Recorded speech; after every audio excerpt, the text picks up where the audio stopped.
Hello mga boss, ito naman ang ating K9 Pro na merong 3-inch IPS display at two-way camera na nagtataglay ng 4K resolution para sa kanyang front camera, 1080p para sa kanyang rear camera.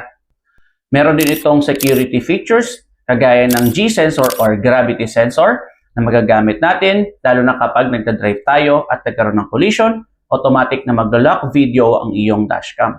Meron na rin itong parking monitoring na magagamit mo kapag iniwan mo ang iyong sasakyan sa parking at nakaramdam ito ng collision, automatic bubukas ang iyong dashcam at magre-record ito.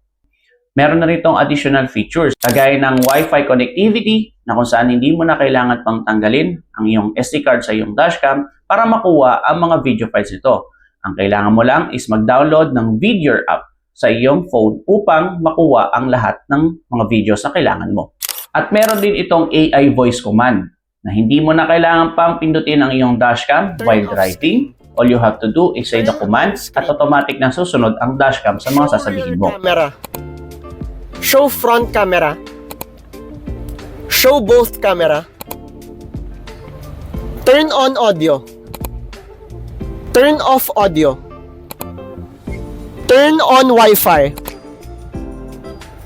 Turn off Wi-Fi. Lock the video.